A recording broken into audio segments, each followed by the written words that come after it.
نحمده ونستعينه ونستغفره ونؤمن به ونتوكل عليه ونعوذ بالله من شرور أنفسنا ومن سيئات أعمالنا من يهده الله فلا مضل له ومن يضلله فلا هادي له ونشهد أن لا إله إلا الله وحده لا شريك له ونشهد أن سيدنا ونبينا وشفيعنا وحبيبنا وسندنا ومولانا محمدا عبده ورسوله صلى الله تعالى عليه وعلى آله وأصحابه وبارك وسلم تسليما كثيرا كثيرا. أما بعد، أعوذ بالله من الشيطان الرجيم. بسم الله الرحمن الرحيم. عالم الغيب والشهادة فتعالى عما يشركون. صدق الله مولانا العلي العظيم.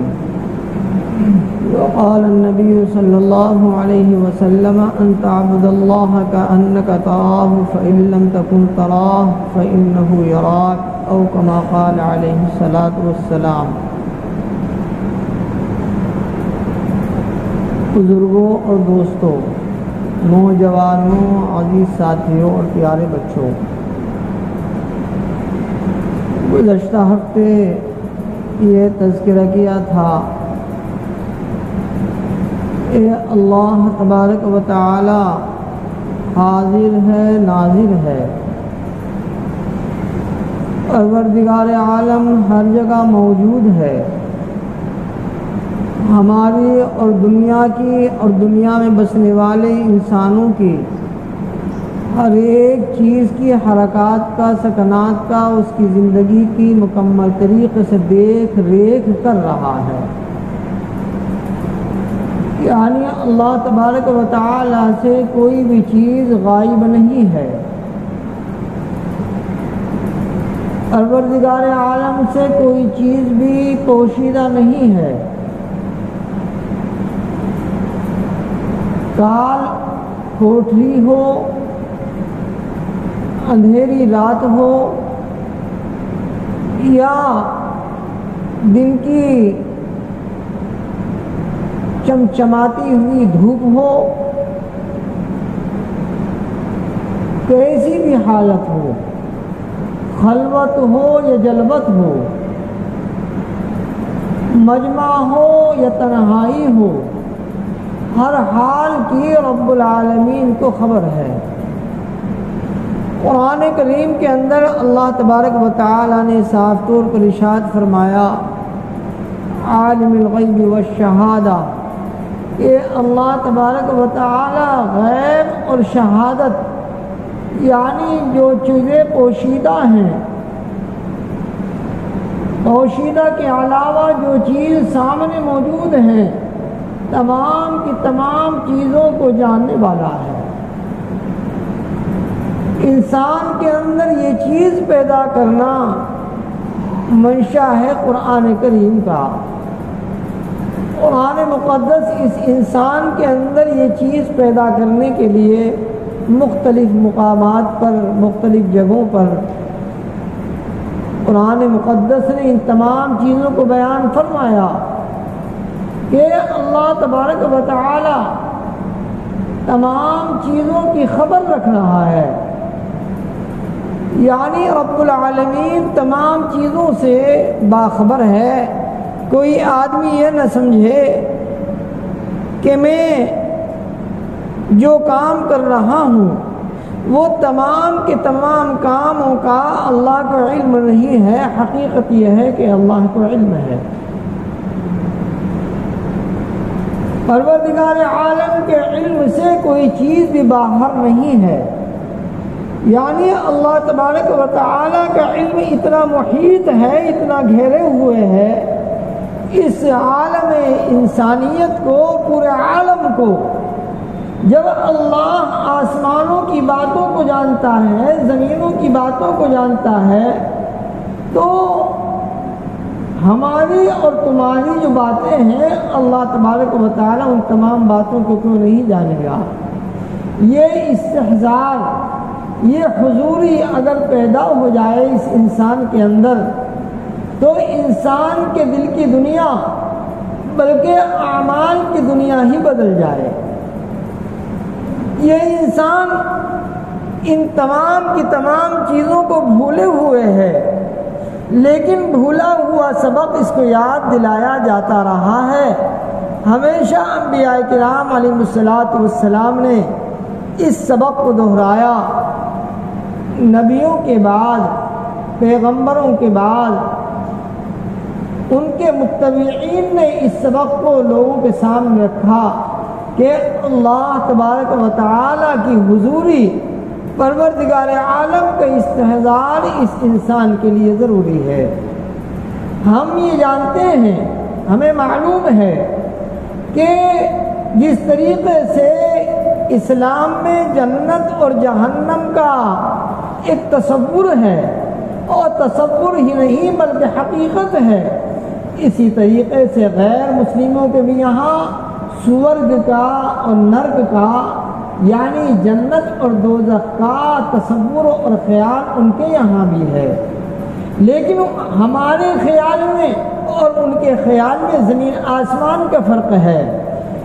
وہ کہتے ہیں کہ بھلے کام کرو گے تو سورگ ملے گی، بھلے کام نہ کرو گے، برے کام کرو گے تو نرک، یا نرک کیا لفظ ہے، یہ ملے گا۔ بہرحال جنت اور جہنم کا تذکرہ ان کے یہاں بھی ہے، بس تصور بدلا ہوا ہے، خیال بدلا ہوا ہے۔ تو اللہ تمام کی تمام چیزوں کو دیکھ رہا ہے۔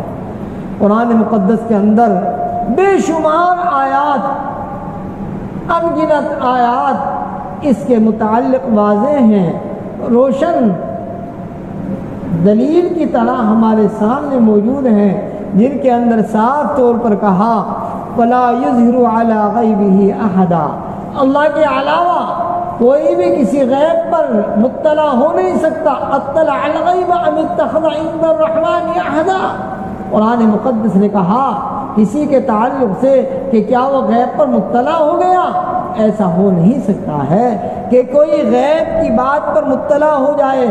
یہاں پر ایک بات میں کہتا چلوں کہ جو لوگ نجومیوں کے پاس اور اسی طریقے سے ہاتھوں کی ریکھاؤں کو دیکھ کر اسی طرح اپنی لال کتاب نکال کر دکھاتے ہیں کہ تیرے ساتھ یہ معاملہ ہونے والا ہے، یہ چیزیں ہونے والی ہیں، حضور پاک علیہ الصلوۃ والسلام نے صاف طور پر فرمایا من اتی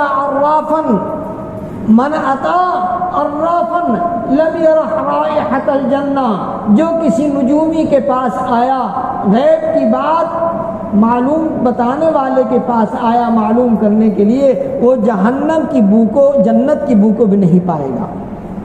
تو غیب تو اللہ جانتا ہے، غیب کی چیزوں کی خبر اللہ کو ہے۔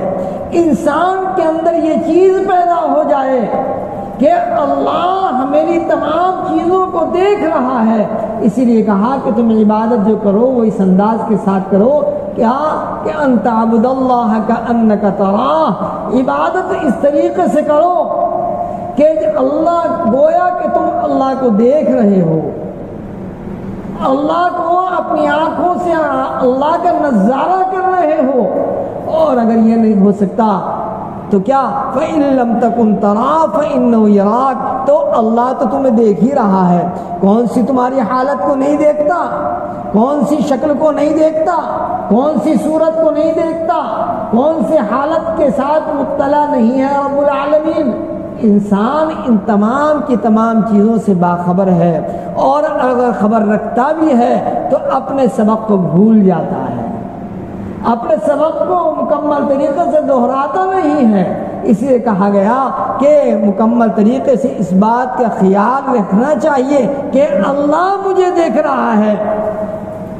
بے شمار ایسے واقعات ہیں کہ زندگی میں تو وہ حالات ان کے دگرگوں رہے، اعمال پر وہ کھڑے نہ ہو سکے، لیکن زندگی کا کچھ حصہ، زندگی کے کچھ حالات ایسے آئے کہ حالات نے پلٹا کھایا، زندگی کے اندر انقلاب آیا، اور زندگی کے اندر حالات کے اندر تغیر ہوا اور فوراً اللہ کی طرف کو لوٹ کر کے آ گئے اور کہنے لگے کہ واقعتاً مجھ سے زندگی پر غلطیاں ہوئی ہیں، مجھ سے زندگی پر کوتاہیاں ہوئی ہیں، مجھ سے زندگی بھر میں نے اللہ کی نافرمانی میں زندگی گزاری ہے۔ انسان پلٹ کر کے آ جاتا ہے، اس لیے کہتے ہیں صبح کا بھولا شام کو گھر آ جائے اور اس کو بھولا ہوا نہیں کہتے، اس کو بھٹکا ہوا نہیں کہتے، بار بار یہ سبق یاد دلایا جا رہا ہے، یہ سبق بتایا جا رہا ہے کہ ہم اپنے بھولے ہوئے سبق کو یاد کر لیں جو ہم اپنے سبق کو بھول گئے ہیں۔ وہ سبق جو آقا مدنی تاجدار دو عالم جناب محمد الرسول اللہ صلی اللہ علیہ وسلم نے ہمیں دیا تھا، جو آپ ہمیں سبق دے کر کے گئے تھے۔ آپ کی زندگی سراپا اسوہ حسنہ سراپا سبق تھی، تو اس زندگی کو ہم اور آقا کے اس حیات طیبہ کو ہم بھول چکے ہیں۔ وہی سبق ہم کو یاد دلایا جا رہا ہے کہ ہم اس سبق کو یاد کر لیں۔ حضرت عمر رضی اللہ تعالیٰ عنہ کا زمانہ خلافت ہے، ایک گویا بہترین قسم کی اس کی آواز، خود بھی حسن و جمال لیے ہوئے، اور اس کے ساتھ ساتھ کوئل کی آواز کی طرح اس کی آواز جب وہ سارنگی بجاتا اور اپنی زبان سے گویا کچھ گاتا تو لوگ اس کے پاس کھڑے ہو جایا کرتے اس کے سننے کے لیے۔ ایسا معلوم ہوتا کہ چرندے اپنی جگہ پر خاموش ہو چکے ہیں، پرندے اپنی جگہ پر رک چکے ہیں، ہر آدمی اشعش کرتا تھا اس کی آواز پر اور اس کے گانے پر۔ ہر ایک آدمی کہتا کیا ہی خوبصورت آواز ہے، خود بھی خوبصورت، آواز بھی خوبصورت۔ نوٹوں کی اور درہموں کی اور دنانیر کی برسات ہو جایا کرتی اور سمیٹتا وہ پریشان ہو جایا کرتا۔ ایک وقت وہ آیا کہ بڑھاپے کی حالت کو پہنچا، منہ کے دانت گر گئے، زبان لڑکھڑانے لگی، آنکھوں کی بینائی بھی چلی گئی، جو حسن و جمال تھا وہ حسن و جمال بھی کافور ہو گیا۔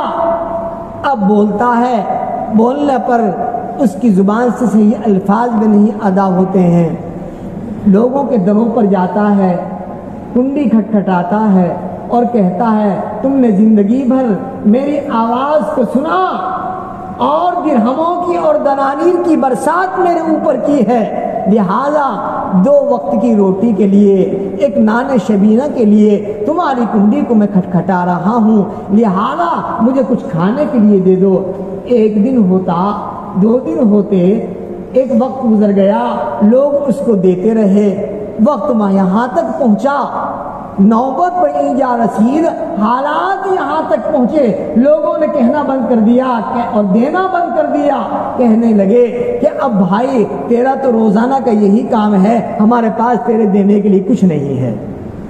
اب اس نے سوچا میں کروں تو اب کیا کروں، جب میرے اندر طاقت تھی، حسن و جمال تھا، آواز کوئل کی طرح میں اپنی نکالا کرتا تھا اور لوگ میری آواز پر لٹو رہا کرتے تھے، عجیب کیفیت میری رہا کرتی تھی، لوگ میرے اوپر نچھاور ہوا کرتے تھے، میری آواز پر لبیک کہا کرتے تھے، کہیں سارنگی میں بجانے لگتا تھا، لوگ دوڑے ہوئے آیا کرتے تھے اور آنے کے بعد میری آواز کو سننے کے لیے بےتاب ہو جایا کرتے تھے۔ وہ وقت چلا گیا، اب اس نے سوچا اب کوئی جگہ باقی نہیں رہی ہے، یہ آیا جنت البقیع میں، اور جنت البقیع میں آنے کے بعد کہنے لگا اے اللہ، میں نے تیرے علم کے اعتبار سے میں نے جو کچھ کیا وہ کیا، لیکن اے اللہ میں معافی کو طلب کرتا ہوں، اللہ تو ساری چیزوں کو جانتا ہے، تیری نافرمانی میں نے زندگی گزاری،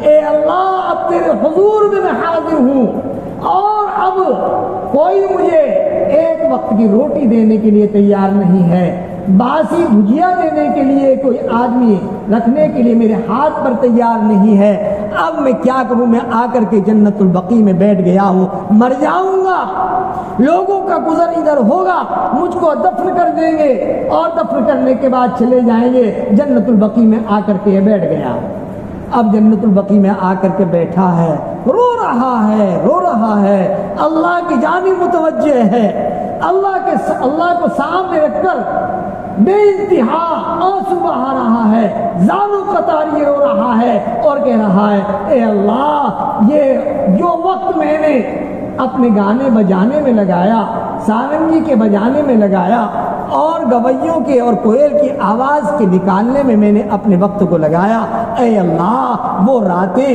وہ دن، وہ ایام، وہ اوقات میں تیری یاد میں گزار دیتا کتنا اچھا ہوتا، لیکن میں تیری یاد کو بھولا رہا، مجھے تیری یاد نہیں آئی، میں لوگوں کی جھنکار میں، نوٹوں کی کھنکھناہٹ میں مکمل طریقے سے مگن رہا۔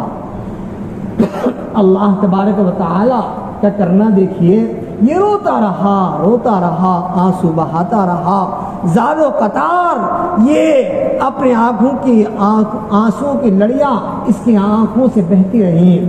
اللہ کی رحمت متوجہ ہوتی ہے، پروردگار عالم اس کی جانب متوجہ ہوتے ہیں۔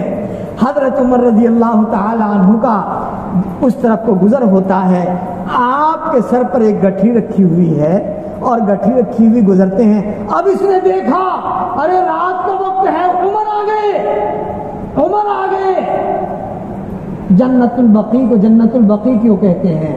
اس کو جنت البقیع کو بقیع الغرقد بھی کہتے ہیں۔ غرقد کے معنی جھاڑیاں ہیں، یہاں پر جھاڑیاں ہی جھاڑیاں تھیں۔ تو حضرت عمر کا جب ادھر کو گزر ہوا تو اس نے سوچا حضرت عمر کو پتہ چل گیا ہے کہ وہ گویہ جو لوگوں کو گناہوں میں مبتلا کیا کرتا تھا، اللہ سے ہٹایا کرتا تھا، وہ جنت البقیع میں اور بقیع الغرقد میں بیٹھا ہوا ہے، لہذا آج نہ ہو میری گردن تو ضرور قلم ہو جائے گی۔ بہرحال حضرت عمر آگے کو گئے، یہ دیکھتا رہا، دائیں طرف کو گئے، دیکھا، بائیں طرف کو گئے، پھر حضرت عمر اس گٹھی کو سر پر لیے ہوئے واپس آتے ہیں۔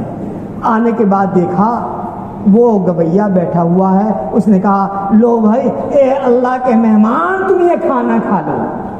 اس کی آنکھوں میں آنسو آ گئے، کہنے لگا کہ آپ نے اے عمر یہ کیا کہہ دیا، اے اللہ کے مہمان تم کھانا کھا لو؟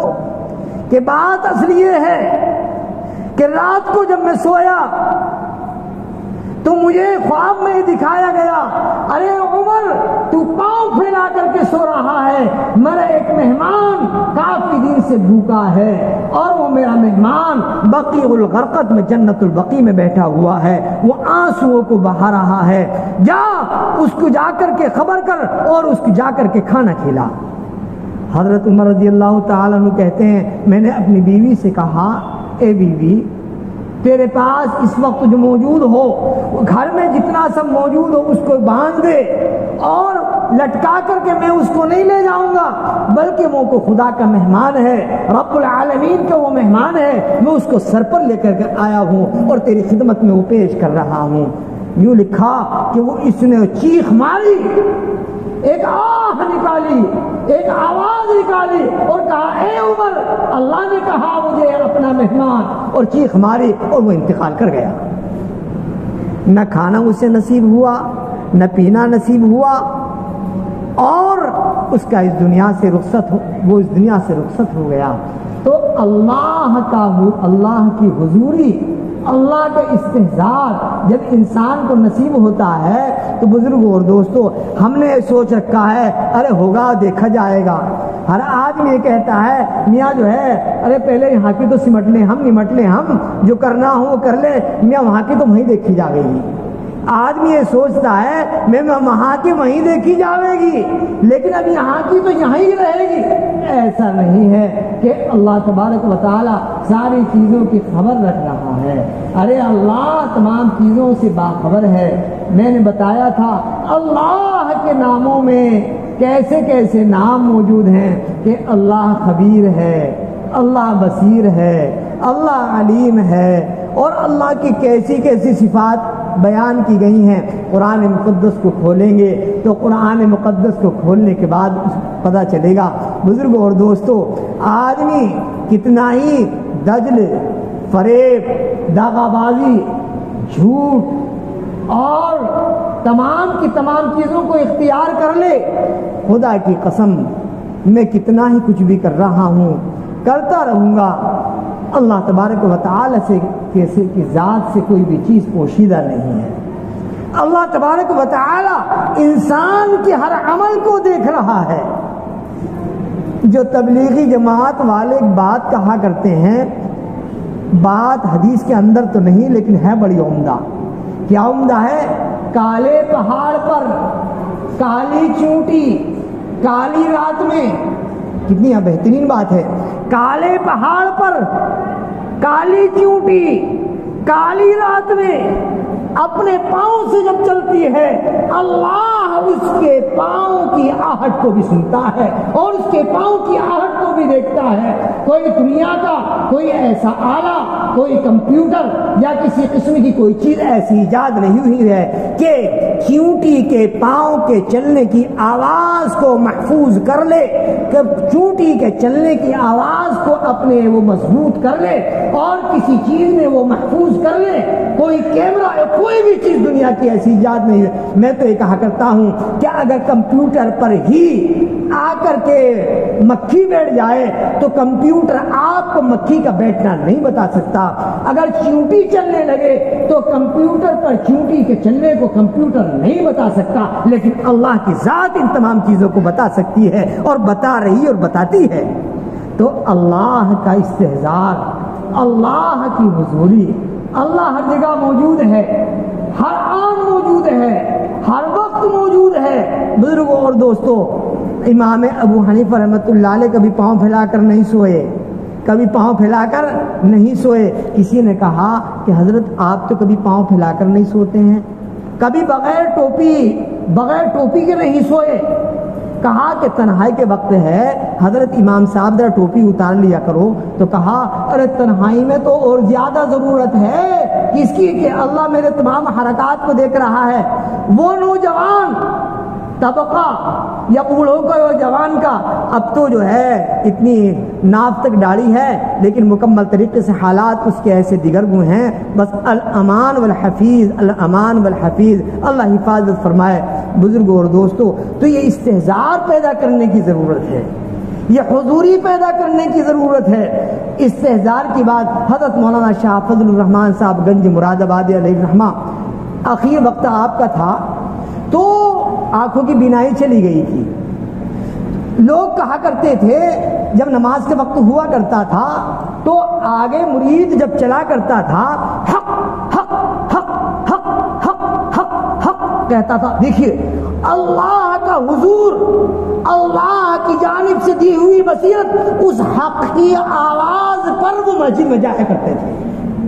لیکن آج میرے گھر کے دروازے پر مسجد ہے، چند قدم کے فاصلے پر مسجد ہے، لیکن مجھے توفیق نہیں ہوتی کہ میں مسجد میں آ جاؤں، میں نماز ادا کروں۔ لاکھ تو سجدے کر لے، لاکھ تو پیشانی جھکا لے، لاکھ تو تسبیح پڑھ لے، لاکھ کچھ کر لے، خدا کی قسم آقا مدنی تاجدار دو عالم جناب محمد رسول اللہ کی سنت کے خلاف، آپ کی زندگی کے خلاف جو کرے گا وہ کبھی بھی قابل قبول نہیں ہو سکتا۔ جو لوگ جو پیر بنے بیٹھے ہیں، جو اپنے کو کہتے بڑا پہنچا ہوا ہے، ہاں تو پہنچا تو ہوا ہے لیکن جہنم میں پہنچا ہوا ہے۔ وہ کہاں نار میں پہنچا ہوا ہے۔ بڑے پہنچے ہوئے میاں بڑا غیب کی بات بتا دیں، میاں بڑے وہ ہیں، میاں ہاتھ دیکھ کے بتا دیں کہ تجھے کل کو یہ ہونے والا، لیکن سوچ لو ذرا نماز کی پابندی ان کی یہاں بالکل نہیں ہے۔ حضور پاک علیہ الصلوۃ والسلام سے بڑا پیر کوئی ہوگا؟ آقا سے بڑا دنیا میں کوئی ہوگا؟ بتا دو کون ہے دنیا میں آقا سے بڑا؟ خدا کی قسم میں بیٹھا ہوں آقا کی وجہ سے، یہ مسجد ہے آقا کی وجہ سے، یہ کائنات ہے آقا کی وجہ سے۔ اخیر وقت تھا میرے آقا کا جناب محمد رسول اللہ صلی اللہ علیہ وسلم کا، ایک طرف حضرت علی ہے، ایک طرف حضرت عباس ہے، آپ سے چلا نہیں جا رہا ہے۔ نماز کا وقت ہو گیا، حضرت ابوبکر کھڑے ہو گئے نماز پڑھانے کے لیے، پاؤں گھسٹ رہا تھا۔ آقا تشریف لاتے ہیں کہاں؟ مسجد کے اندر، اور جب تشریف لاتے ہیں تو صحابہ گھور گھور کر کے دیکھنے لگے، ایک دوسرے کے کوہنیاں مانگنے لگے کہ آقا آ گئے ہیں، ابوبکر پیچھے ہٹ جاؤ، کسی طریقے سے اشارہ یہ تھا۔ آقا نے اشارے سے کہا کہ ابوبکر کو نماز پڑھانے دو، کیونکہ آگے چل کے خلیفہ جو بنانا تھا وہ کس کو بنانا تھا؟ ارے کس کو بننا تھا خلیفہ؟ حضرت ابوبکر کو خلیفہ بننا تھا. زندگی میں ایسے اشارے کیے تھے، زندگی میں ایسے اشارے کیے تھے آقا نے کہ میرے بعد جو خلیفہ ہوں گے وہ حضرت ابوبکر صدیق رضی اللہ تعالیٰ عنہ ہوں گے. تو آج کا بڑے سے بڑا پہنچا ہوا، بس بڑے سے بڑا پہنچا ہوا ہے نہیں، 7 میٹر کی لمبی پگڑی باندھنے والا اور یوں کہتا میں میری تو نماز ہو گئی. نماز کا وقت ہوتا ہے، اذان ہوتی ہے نہیں، عمر یوں ہی تمام ہوتی ہے. بزرگ اور دوست سوچنے کی ضرورت ہے. آقا کی زندگی کے خلاف جو کام کرے، میں آپ سے بات عرض کروں گا، آقا کے طریقے کے خلاف کوئی کام کرے تو اس کی زندگی ناقابل قبول ہے. ایک صاحب ایک بزرگ کے پاس تشریف لے گئے، بڑے بزرگ ہیں، بڑے اللہ والے ہیں، اتنی نماز پڑھا کرتے تھے وہ، اتنی گھر کے اندر اتنی نماز پڑھا کرتے تھے کہ نماز پڑھتے پڑھتے ان کے مسلح پر پیشانی کی گڈھا پڑ گیا تھا، پیشانی کی جگہ، اور ہاتھ رکھنے کی جگہ گڑھا پڑ گیا تھا، پاؤں رکھنے کی جگہ گڑھا پڑ گیا تھا. کہا کہ حضرت کہاں نماز پڑھتے ہیں؟ تو معلوم ہوا کہ فلاں جگہ نماز پڑھتے ہیں. وہاں گئے، جانے کے بعد دیکھا، فوراً واپس آ گئے. کہنے لگے کہ جس کا سجدہ سنت کے خلاف ہو، جس کا ہاتھ سنت کے خلاف ہو، جس کے پاؤں سنت کے خلاف، وہ ان کے پاؤں اس طریقے سے رکھے ہوئے تھے. کیسے بھائی پاؤں رکھنے چاہیے نماز میں سیدھے، اور وہ رکھ رہا تھا کیسے؟ ایک تو جو ہے کدھر کو، اتر کی جانب کو، اور ایک کدھر کس طرف کو. ارے بولو.